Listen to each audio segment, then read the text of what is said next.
La noticia más importante en el programa internacional sigue siendo los conflictos del Medio Oriente y especialmente la situación de Irán frente a Israel, el caso de Palestina, la situación de violencia que está viviendo el Líbano, los problemas en el Mar Rojo, el caso de los hutíes, la situación también, naturalmente, de las posibles amenazas en Siria, el ataque israelí en su momento contra algunos intereses iraníes, incluyendo el consulado en Damasco, la respuesta iraní reciente contra Israel de misiles, es decir, hay una serie de problemas que tiene la comunidad mundial interés en conocer y sobre todo en Venezuela. ¿Quién mejor que el embajador de Irán en Venezuela, Ayatollah Soltani, quien además es permanentemente entrevistado por nosotros en Globovisión y que es importante conversar un poco sobre el tema?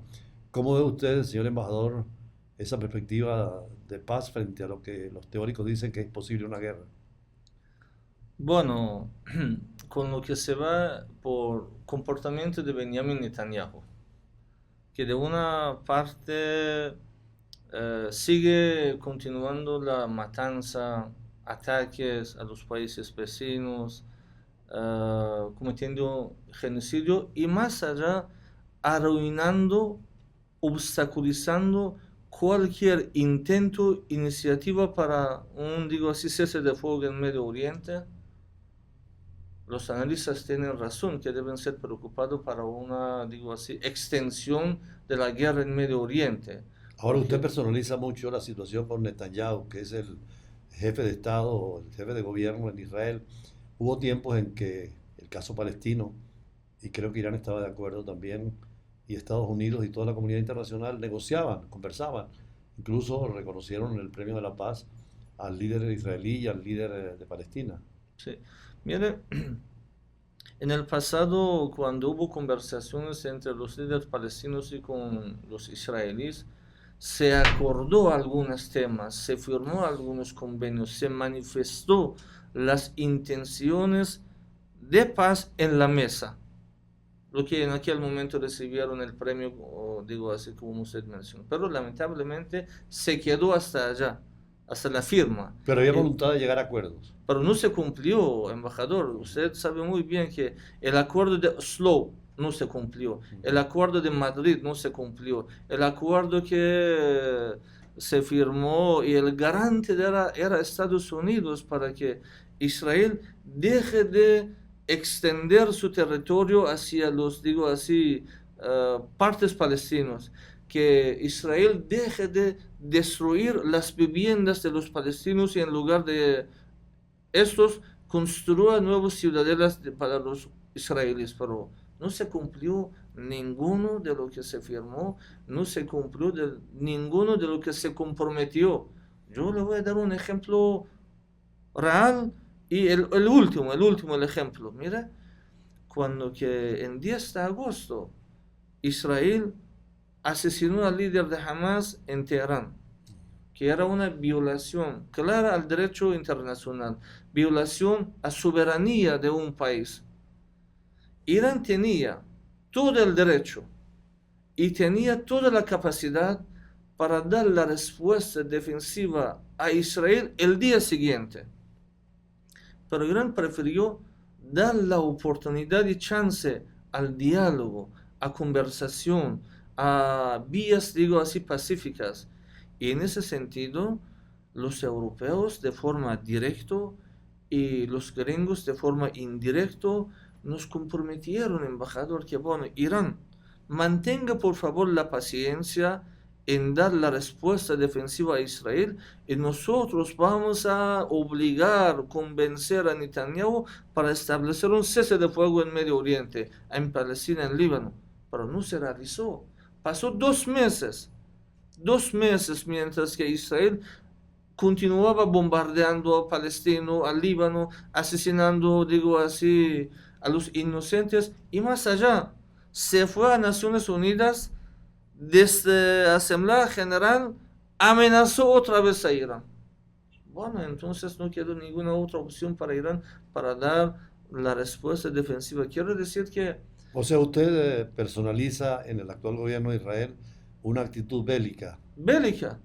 Mira, Benjamin Netanyahu, eso dicen muchos analistas internacionales, sobre todo dentro de Israel. Benjamin Netanyahu tiene una posición como el primer ministro de un gobierno terrorista israelí, que en carácter de una autoridad gubernamental, lógicamente debe pensar a los intereses nacionales, a la seguridad nacional, digo así, de su gobierno, igual que cualquier otra autoridad en otros países, ¿sí? Pero el comportamiento de Israel, de Netanyahu, las decisiones que está tomando es en base del beneficio personal de él mismo.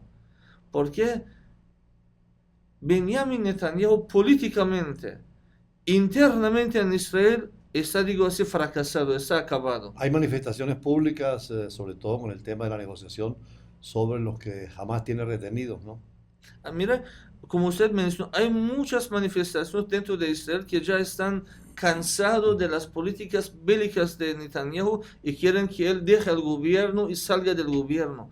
Pero mientras que hay guerra en Israel y esa guerra es sumamente complicado, tal vez no habrá, digo así, la posibilidad de cambio del gobierno. Entonces, Netanyahu está luchando para salvar su vida política en primer lugar. Y en segundo lugar, digo así, pensando, no sé, a los intereses de Israel. Y cuando él tiene ese pensamiento y el comportamiento actual que vemos de Israel, no hay chance, no hay luz al final del túnel, que se vea que, bueno, que Israel quiere un cese de fuego en Medio Oriente y quiere paz en Palestina. Ahora, señor embajador de Irán en Venezuela, Irán, me imagino, que no niega la existencia del Estado de Israel, en el sentido de que desde que se votó la resolución de Naciones Unidas, se votaron por dos estados, uno israelí y otro árabe palestino. Es decir, es bueno decirle al mundo que Israel es un estado independiente con sus religiones y sus creencias, pero que también la resolución decía que era el Estado palestino que no se ha concretado. ¿Cómo podemos llegar a eso? Mira, Irán tiene el derecho de no reconocer a Israel como un Estado. Y eso hemos anunciado oficialmente en todos los escenarios internacionales. Si estamos hablando de las resoluciones de Naciones Unidas, como usted mencionó, de dos estados, lo que ellos dicen, palestino e israelí, bueno, en la misma Naciones Unidas fueron aprobadas otras docenas de resoluciones donde que dice Israel debería, digo así, retirarse hasta las fronteras de 1967, que en esa guerra, digo, usurpó más territorios de los palestinos. Israel no acepta, no respeta, no cumple con las resoluciones. Israel siempre está detrás de esa doctrina, que lo que favorece a mí debe cumplirse. Lo que de alguna manera no es dentro del marco de mis beneficios, digo, israelí, bueno, sea lo que sea, si es una resolución del Consejo de Seguridad, si es una resolución de Asamblea General, si es una resolución del Consejo de Derechos Humanos, no vale por nada por punto de vista de los israelíes. Y no han cumplido hasta ahora ni una de esas resoluciones. No quiere decir esto que Irán está en contra como modelo de sistema islámico dentro del chiismo, la religión del Corán. No quiere decir que ustedes niegan al pensamiento y a la realidad judía. De hecho, por invitación suya tuve la oportunidad de ir a Irán y ver el funcionamiento de sinagogas, de mezquitas, de iglesias cristianas, es decir, inclusive representación parlamentaria de las minorías. Así es. Mira, un punto muy interesante que usted lo tocó. Debemos diferenciar entre el judaísmo y los hermanos judíos como practicantes, digo así, de una religión, con el pensamiento racista sionista. Como usted mencionó, en Irán los judíos, igual que los cristianos, igual que los zoroastros, viven en paz, en tranquilidad, tienen su sinagoga, tienen su escuela, reciben el subsidio del gobierno y tienen todo el derecho a vivir en paz, igual que cualquier ciudadano, e incluso más allá. De una población de 87 millones de los iraníes, la comunidad judía entre 20, 30 mil personas en general que son. En la Constitución Islámica de Irán nosotros hemos dado un derecho exclusivo a ellos para que tengan un diputado en el Parlamento, para que tengan una voz en el Parlamento, ¿sí? Respetando el derecho de los judíos, que digo, en primer lugar son seres humanos que merecen el máximo respeto y además son nuestros paisanos, son los iraníes que tienen, digo, el derecho pero con otra religión. Y de otra parte, hermano embajador, tenemos que hablar del pensamiento sionista. Los sionistas son diferentes que los judíos. Los sionistas han secuestrado el judaísmo para justificar sus, digo, pensamientos expansionistas, racistas en el mundo. El sionismo es, digo, un aparato de discriminación, no solo hacia los musulmanes, sino hacia los cristianos también, porque el pensamiento de los sionistas, eso está escrito en los libros de ellos, que el más sagrado y el más respetado por los judíos es el libro Talmud. Fíjate que en ese libro, ¿qué dicen los sionistas sobre los seres humanos? Ellos dicen y creen de esa forma: el único ser humano creado por el Dios son los judíos, que son la raza superior y, digo, merecen todo el beneficio de ellos. Al resto del mundo, cuando digo el resto del mundo, se refiere a los africanos, latinos, cristianos, musulmanes, chinos, todo. Se consideran como animales. Está escrito en el libro de ellos. Sin embargo, Mahoma, el profeta, que murió en el 632 creo, y es donde expande todo el Islam, reconoce a la Biblia judía como libro sagrado y a los evangelios también cristianos, ¿no? Así es, mire, en Islam dice que habla de profeta Jesús, habla de profeta Moisés, habla de Santa María, y para nosotros ellos son profetas enviados por el Dios y tienen todo el, digo, merecen todo el respeto. Incluso en Islam hay una frase muy famosa, dice: Bismillahirrahmanirrahim, Inna akramakum indallah atqakum. Dice que, bueno, ante el Dios, ¿quién tiene una posición superior? Lo que es mejor, lo que sirve mejor al público. No dice a los musulmanes, no dice a los judíos, no dice a los cristianos, no dice a asiáticos, árabes, iraníes, latinos. Habla, se refiere al ser humano. Habla de toda, digo así, de humanidad. Y al revés, los sionistas hablan de su raza. Mira, los sionistas, embajador, usted domina muy bien los temas internacionales. En el mundo que hay 195 países. Los países están formados en base de unos principios que ha juntado una población en un territorio que se llama tal país: Venezuela, Irán, Rusia, China. Y cada país tiene una constitución. Gobierno, ¿no? Unas instituciones. Una constitución. Sí, con sus instituciones y gobierno. Unas instituciones del gobierno, que en la constitución habla de los derechos que digo así, los ciudadanos de ese país tienen. Los ciudadanos de cada país, hay una mezcla de las étnicas. En Irán, por ejemplo, tenemos los turcos, los kurdos, los árabes, los judíos, los cristianos, los persas. Aquí en Venezuela tenemos los africanos, tenemos los indígenas venezolanos, tenemos los europeos, pero aquí se llaman venezolanos, en Irán se llaman iraní. Pero en Israel, ¿qué dice el sionismo? Dice que en ese territorio solo deben vivir los judíos y no más. Habla de la raza, habla de la religión y hace una discriminación con el resto, digo así, que son cristianos, musulmanes, árabes, asiáticos. No hay ningún país en el mundo que sea formado en base de solo una raza, que diga solo los judíos pueden vivir en ese territorio. Embajador, creo que el Parlamento israelí, el Knesset, tiene parlamentarios musulmanes árabes.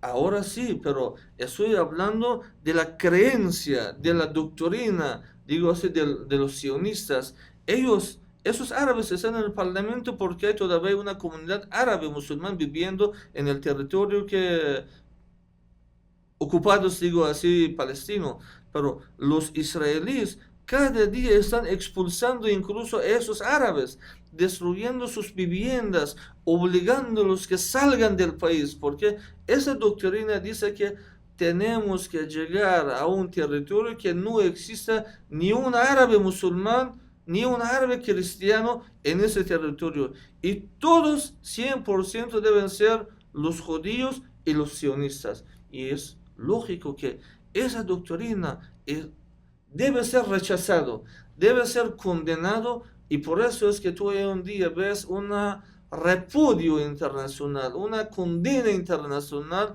al frente y al contra de Israel. Yo tuve la oportunidad de estar en algunos eventos promovidos por un planteamiento de un iraní, Hatami, el presidente, con el diálogo de civilizaciones, donde estaban musulmanes, judíos, protestantes, budistas, e inclusive por ahí un parlamento religioso más allá de Naciones Unidas. Ese pensamiento de Hatami de diálogo permanente sigue vigente en Irán. Seguramente, embajador, pero antes que eso quiero hacer una referencia. En verdad, el café de Venezuela es el mejor del mundo. Ya yo estoy, digo así, ratificando por 1000 veces. ¿Sí? Pero además está llegando café venezolano a Teherán, Sí, y a las sí, ciudades más sí, importantes. tiene mucha ¿Hay chance exportación de café en este momento? Hay, venezolano? digo así, unos empresarios que están exportando, pero la necesidad del mercado de Irán es mucho más. Y si algunos quieren llevar cacao y café, ¿qué hace la embajada suya para promover el comercio entre los dos países? Bueno, tocan la puerta de la embajada, la sección, el departamento económico de la embajada, para enlazarse con digo, los empresarios iraníes que están importando café, digo así, de diferentes partes del mundo, y seguramente nosotros vamos a decir a los iraníes que, bueno, inviertan sobre el mejor café del mundo, café venezolano. ¿Sí? Bueno, hablando con volviendo a su no, pregunta, es que con el café es la mejor forma de conversar. Sí. Por eso el embajador ha hecho mención al café. Y el café venezolano, me consta que hay muchos iraníes que están consumiendo, exportando, como también trayendo cosas buenísimas de Irán a Venezuela. Acaban de inaugurar unos mercados familia que tiene una representación de todos los productos iraníes que son de alta calidad, a pesar Así del es. embargo de Irán. Hay que ver la calidad, inclusive en medicinas, ¿no? Así ¿Qué nos es. puede decir de eso? Sí. Mire, en medicina, embajador, 97% de las medicinas que Irán consume, produce. En la medicina, Irán, en la producción de medicamentos biotecnológicos, nosotros somos entre los primeros 7 países del mundo. En la producción de ciencia, en el campo de medicina, Irán está dentro de primeros 16 países del mundo. Y en medicinas oncológicas y contra cáncer, Irán sin alguna duda se ubica entre los primeros 5 o 6 países del mundo. Voy a dar un ejemplo que posteriormente yo puedo, digo, enviarle el video que hemos traducido incluso al castellano, que recientemente los científicos iraníes han inventado una nueva tecnología para la fertilidad de las parejas, que Qué es bien, una, sí. digo así, dificultad mundial Sí, sí, en partes. todos los países, ¿sí? Que es en base de tecnología de unos nanochips de alguna manera, que el resultado de ese tratamiento es 100%, el costo del tratamiento es $13. Muy bien, no, sí he visto la medicina iraní y he visto que la medicina es muy social en ese sentido y de fácil acceso. Mira, esa tecnología que acabo de decir, mi querido embajador, en el mundo, de 195 países del mundo que hay, esa tecnología solo tiene Estados Unidos e Irán. Pero Estados Unidos e Irán están confrontados. ¿Cómo hacemos para que se pongan de acuerdo? Y sobre todo en esta guerra que donde dicen que si puede haber una guerra va a participar Estados Unidos con Israel, y a lo mejor Irán tendría el apoyo de otros países solidarios también del tercer mundo y de Rusia. Sí. Mire, En las declaraciones ofrecidas por las autoridades iraníes y también por los norteamericanos, ¿sí? Los dos partes han anunciado que no están detrás de la guerra, porque la guerra será una pérdida para las dos partes, ¿sí? Es una realidad que debemos, digo, reconocer y confesar. Entonces, no es la intención en ninguna parte para entrar a un conflicto bélico directo entre las dos partes. Pero, ojo, Irán ha dado la alerta que en caso que Israel vuelva a atacar a Irán y cualquier país de forma directa apoya a Israel en su ataque a Irán, lógicamente tal país se considera como el enemigo e Irán tendrá todo el derecho para dar la respuesta defensiva a tal país también. Pero vuelvo a repetir que Irán ha dicho que, bueno, no está detrás de la guerra, quiere la paz, quiere la tranquilidad regional e incluso ha solicitado a los aliados de Israel que cumplan con su responsabilidad y detengan la máquina del terror y de guerra de Israel en Medio Oriente. Es importante escucharlo a usted en este podcast de Globovisión, de hablar de la paz, de la seguridad internacional, porque los analistas dicen que en el caso de que Israel responda a Irán, Irán responderá nuevamente, pero entonces a Irán lo apoyaría seguramente, a Israel lo apoya Estados Unidos, tal vez Francia, Reino Unido, a Irán lo apoyaría en este caso posiblemente Rusia. Irán tiene un frente importante en el Líbano con el Hezbollah, en el Mar Rojo con los hutíes, en Siria tiene amistad permanente con Siria, entonces sería un conflicto casi mundial y ahí sí es peligroso porque habrían armas de destrucción masiva, como decíamos en alguna oportunidad, incluyendo las nucleares, donde los misiles en media hora llegan de Rusia a América y de América a Rusia, o a China, o a Irán, o a cualquier parte. No es apocalíptica esa visión, ¿cómo evitarla? ¿Cómo evitarla? Detener al señor Netanyahu en Israel. Obligarlo, convencerlo, digo así que pare la máquina del terror. Porque mire, querido embajador, tú no puedes vivir en una situación que de un parte alguien viene, te ataca, te asesina, te bombardea, bueno, y tú no hagas nada. El mínimo derecho que un ser humano tiene es defensa legítima. Mientras que hay ataque, bombardeo por parte de Israel a los vecinos palestinos, sirios, libaneses e incluso iraníes, ¿qué pueden hacer otras naciones? ¿Qué otra opción tienen en la ausencia e incapacidad, digo así, del Consejo de Seguridad y la ONU para detener, digo, Israel? ¿Qué hay otra opción? Tú no puedes quedarte con brazos así cruzados y ver que, bueno, cómo vienen, asesinan a tu pueblo, destruyen la infraestructura que tienes, y eso no será la solución, ¿sí? Y digo, cada pueblo digno tendrá el derecho para hacer la defensa legítima. Entonces, ¿cómo evitar detener a Israel que pare la guerra en Medio Oriente? ¿Cuál fue la posición de Irán ahora en Naciones Unidas, en la Asamblea General, que fue tan importante? ¿Qué planteamiento hizo Irán allí? Mira, cuando se fue el presidente Pezeshkian a Asamblea General, que bueno, normalmente los presidentes, altas autoridades van allá y dan de alguna manera, discurso, presentan, digo así, las políticas internacionales que tienen. Irán manifestó la colaboración. Irán manifestó su buena intención para devolver, digo así, dar la otra oportunidad al Occidente, por ejemplo, en el caso del programa pacífico nuclear de Irán. Irán habló de paz y tranquilidad en Medio Oriente, en paz. Irán pidió el cese de fuego en Palestina para salvar la vida de los palestinos. Eso fue la postura de Irán. Al revés, la postura de Israel y Netanyahu en Naciones Unidas era que, bueno, cuando ese señor estaba sobrevolando de Israel hasta Nueva York, incluso dentro del avión, ordenó al asesinato de unos líderes de Hezbollah. bombardeo allá. Llegando a Naciones Unidas, en Asamblea General, en su discurso, unos minutos antes que iniciar su discurso, ordenó al asesinato de Said Hassan Nasrallah, secretario general de Hezbollah, y unos asesores militares iraníes. Y cuando entró al discurso allá, amenazando a Irán, y amenazando incluso al mundo, que o que están con Israel o que están contra Israel. Esa es la postura de los israelíes, y al cambio, la postura de Irán de paz, de colaboración, de solidaridad internacional. La semana que viene vamos a querer tenerlo nuevamente a usted porque es una semana crucial los días que vienen con la situación que planteaba de ataques posibles Irán-Israel.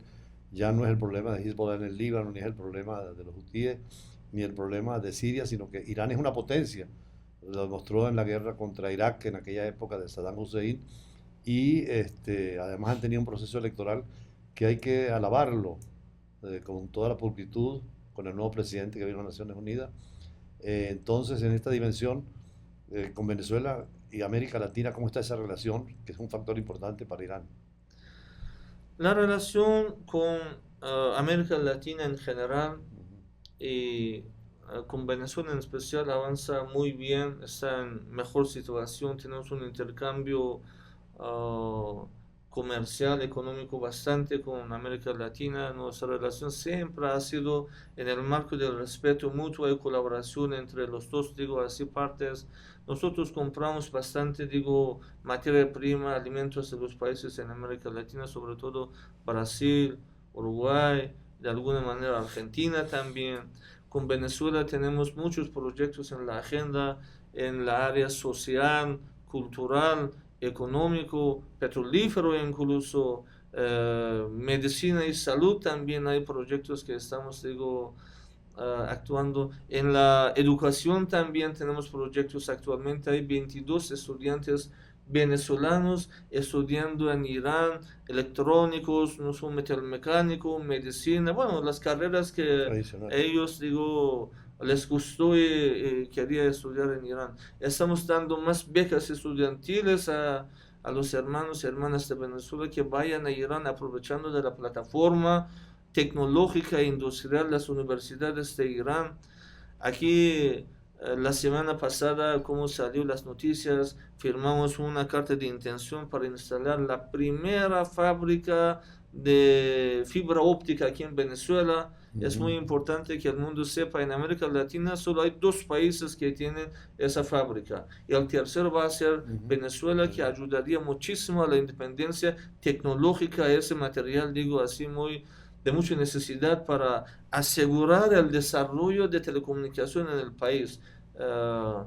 Tenemos los proyectos en automotrices, que los vehículos iraníes están viniendo a Venezuela.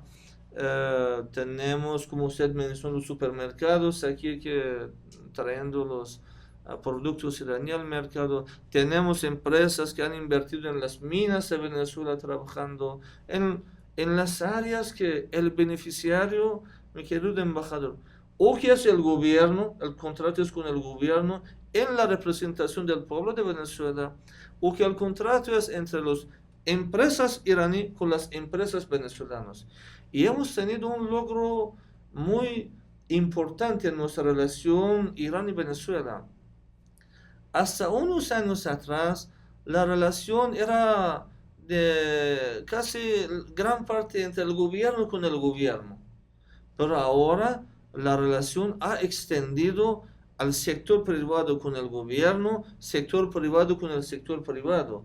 Y recientemente nosotros hemos registrado la Cámara de Comercio Irán-Venezuela. Importantísimo, porque hay 36 cámaras binacionales y faltaba la de Irán. Bueno, además estuvimos cuando vino el presidente anterior, estuvimos en una reunión con pura empresa privada venezolana iraní, que fue muy importante. Así es que ya la Cámara está registrada y muy pronto vamos a convocar, digo, a los empresarios iraní venezolanos para que puedan registrarse, que se convierta en un canal directo de intercambio entre Irán y Venezuela. Y hay una ventaja grande en nuestra relación, digo así, económica entre Irán y Venezuela. La economía de Irán no compete con la economía de Venezuela. Somos 2 economías complementarias, Venezuela tiene algunas cosas para exportar que Irán lo necesita, lo está importando actualmente. Bueno, empezando del café, el mejor café del mundo, café venezolano, ¿sí? Buena propaganda. Sí.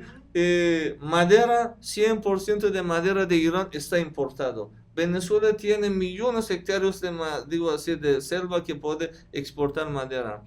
Irán importa alimentos. Venezuela tiene millones de hectáreas de terrenos fértiles que puede ser el objeto de cultivo y exportar esos, productos a Irán. Venezuela exporta coque, petróleo, que Irán importa eso. Venezuela exporta polvo de aluminio, Irán importa eso. Y al revés, Irán exporta tecnología, exporta maquinarias, vehículos, medicina, otros, productos, materia petroquímica. Bueno, de lo que Venezuela necesita, Irán tiene la capacidad de ofrecer a Venezuela, que sería un complementario. En segundo lugar, hay una tendencia, orientación, una alianza actualmente entre los iraníes con venezolanos para hacer la inversión conjunta. Eso es que nos gustaría mucho más también. Porque mira, cada quien tiene una ubicación sumamente importante geográfico.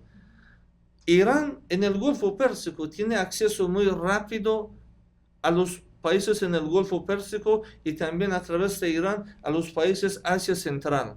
Quiere decir, la entrada al mercado Asia Central será por Irán. Es interesante las expresiones y la palabra, porque cuando habla usted del Golfo Pérsico, es dirigido hacia Irán. Cuando uno oye un árabe, habla del Golfo Arábigo.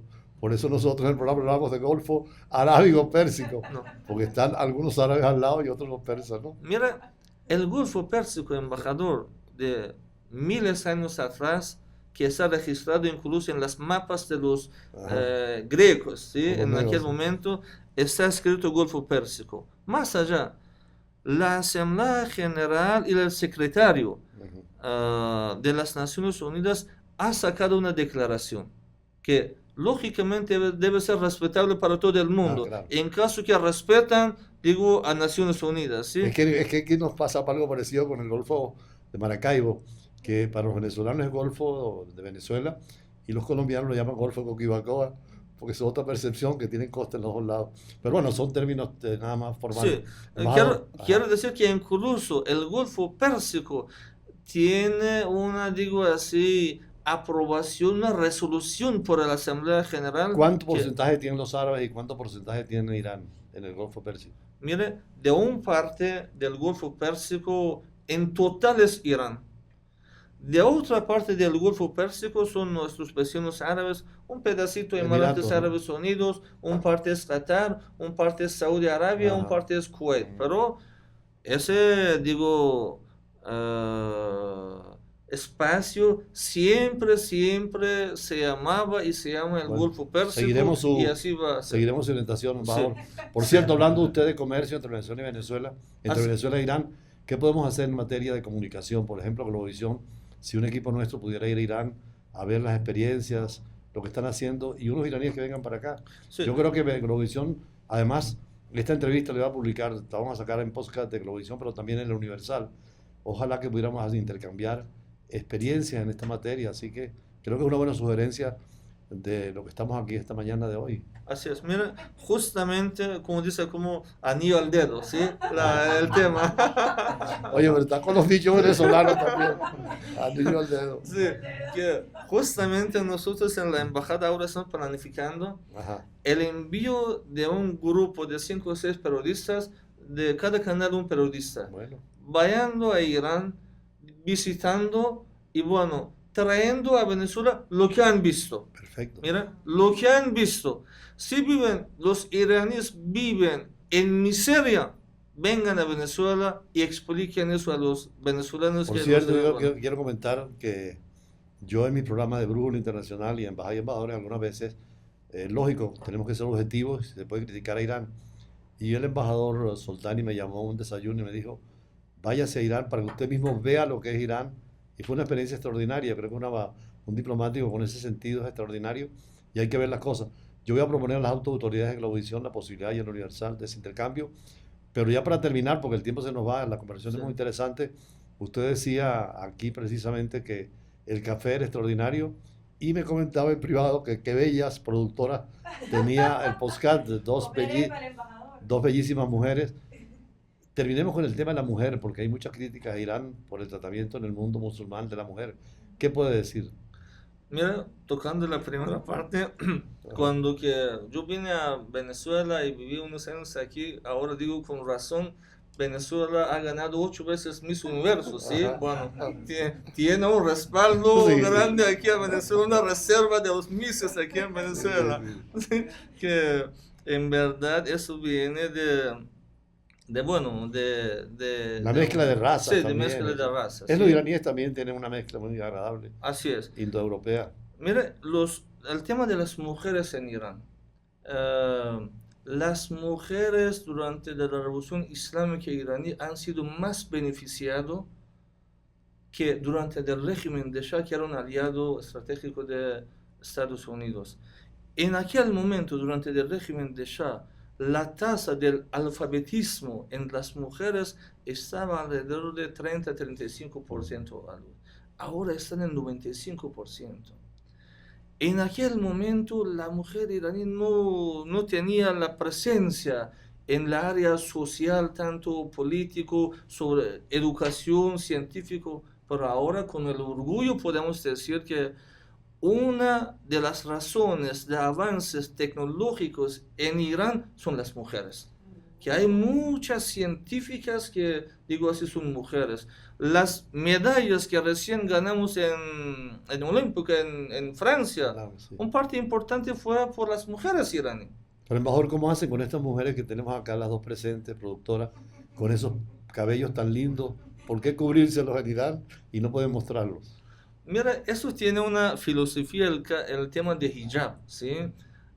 Que para explicarlo bien, por menos necesita media hora, algo bueno, así. Entonces, vamos a tener una clase de cultura iraní. Yo le pido que, por favor, si es posible, dediquen un programa porque es un tema sumamente interesante, ¿sí? Ustedes saben que nosotros, los hombres iraníes, no damos manos a las mujeres. No, nunca se y nuestras mujeres tampoco dan manos a los hombres. O sea, no se saludan. Hay una razón. Embajador, no se saludan así con una mujer. Dame la mano. No, con las mujeres así no. No, los hombres nada más, pero con las mujeres no. Pero ¿por qué? Mira, la pregunta es ¿por qué? Sí. La razón es sumamente... Por eso cuando vino usted, saludó a nuestra productora con un gesto, la mano en el corazón. Sí. Oye, buenísimo, embajador. Es que para entender la política internacional no hay como conocer la cultura, la civilización, la religión, porque es una especie de paraguas que cubre todo. Y como usted decía al comienzo, el Islam es una cultura, una historia. Irán es un imperio que tiene 6-7 mil años de existencia. Los países nuestros somos nuevos. Y nos va a explicar en otra oportunidad, y en ese caso, el mecanismo de negociación de paz con el de aquel, el que lanzó, recuerda, tiró frente a dos imperios para evitar la guerra. Una solución, ¿cuál es? Recuérdanos para terminar. ¿A qué caso se refiere? Al de la lanza, al de la flecha. Ajá, Arash Kamangir. Sí, que era un arquero iraní. Escucha esto que es interesante. Que es una historia en Irán que cuando que entre el ejército de Persia con los romanos duró unos meses la guerra y hizo daño a las dos partes. Bueno, pusieron la conversación que para dar el fin a esa guerra vamos a disparar un tiro, ¿sí? Lanzar una flecha. Sí. Alcanzar una flecha. Donde se cae el flecha, entonces así será la frontera, digo así, de el territorio países, se divide ahí. Territorio. Y no había guerra entonces. Así es.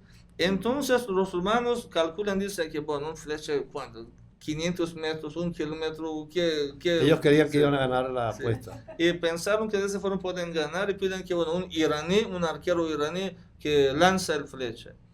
Y viene un arquero que en la historia se llama Arash Kamangir, como un héroe. Arash Kamangir, que él lanza el flecha en la historia, dice así, que el flecha va unos kilómetros, un día, 2 días, y él, cuando que lanza el flecha, da la vida, termina su vida de alguna manera. Eso quiere decir que... Pero ahí terminó la guerra y el territorio de Irán llegó hasta el río, que era importante. Así es. ¿Cómo así se llama es. el río?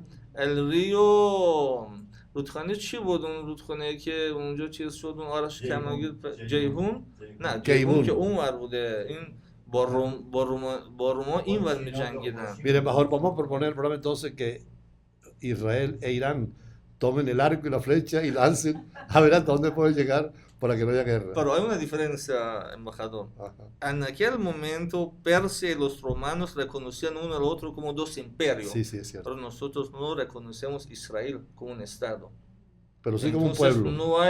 no habrá ninguna conversación, acuerdo entre nosotros con los israelíes, porque los israelíes son usurpadores de ese territorio. Pero si decidieran... tú debes, digo así, negociar con el dueño del apartamento para alquilar el apartamento, no con el vecino, no con alguien que ha venido... Con el dueño del circo, y no con los payasos. Sí. Sí.